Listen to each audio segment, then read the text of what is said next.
Meteorologist Jeremy Lewan joins us in the backyard. Jeremy, a little chilly out there at this hour. Yeah, we got the flakes flying here in the backyard.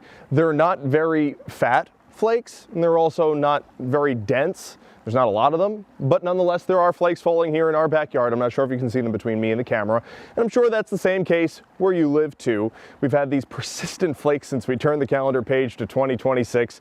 We had it at the very stroke of midnight, and we've had it ever since. And we got one more chance for snowfall before that precipitation changes over to rain as temperatures start to warm. And as the temperatures start to warm, you're going to notice scenes like this. This is an animation, but if we could show the video, thank you control room for putting that up.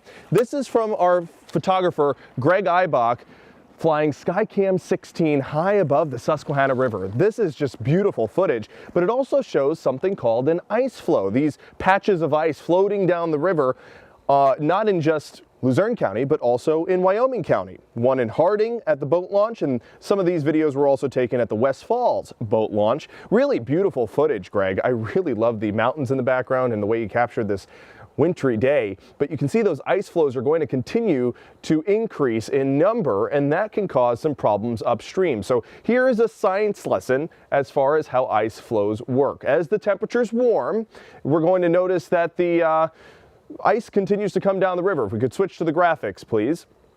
There we go. The ice flows push downstream. Those pieces of ice can get lodged in areas that are tight or curved, and that can cause some flooding upstream.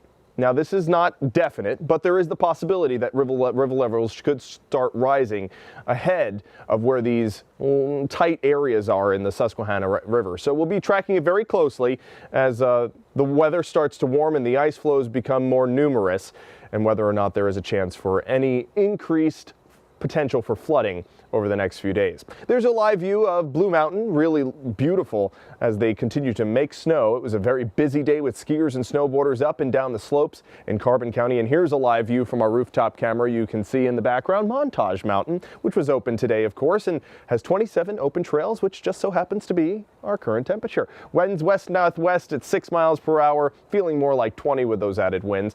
But we're noticing a warming trend. Temperatures today, highs a little bit warmer than they were yesterday by 2 or 3 degrees, and those highs were 2 or 3 degrees warmer than the day before that. So the slow warming trend is going to persist. We're going to be quite warm tonight with temperatures in the 20s compared to the teens and single digits that we were in the past 2 days. Right now we're at 29 in Selinsgrove and Lewisburg, 29 for Auburn too. Those winds less than 10 everywhere except for Mount Pocono, where they're sustained at 12, so feeling a little bit colder in the mountainous regions of Carbon and Monroe counties. We've got these overcast skies with these very light fine flurries flying out of the skies. They're from the lakes, and they're going to continue to roll across the Great Lakes.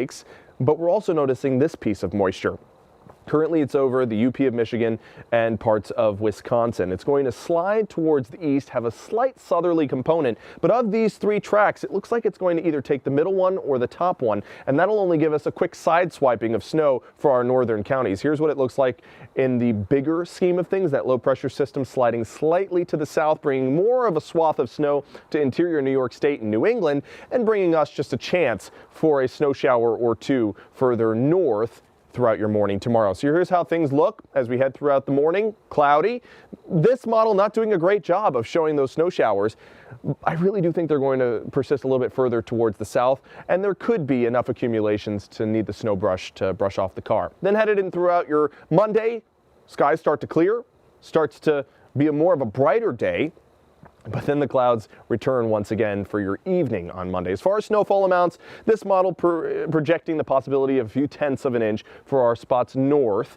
But this model showing those coatings possibly reaching as far south as the Poconos. And I do want to point out that the majority of the snowfall from this quick moving system will be situated in New York. That's where that bullseye 3 to 6 inch range. There's your 7-day forecast. Temperatures warming up pretty quickly through Monday and Tuesday. By Tuesday, we're into the 40s. We stay in the 40s 3 days in a row, Jack. And by Friday, we could be touching 50 degrees. But with that intense warming, we could also notice a lot of melting. So there could be some localized flooding from the snow that's melting, and of course from those ice flows that we'll be tracking very closely on the Susquehanna and the other rivers in northeastern and central Pennsylvania. Lots to keep an eye on, Jeremy. Thank you very much.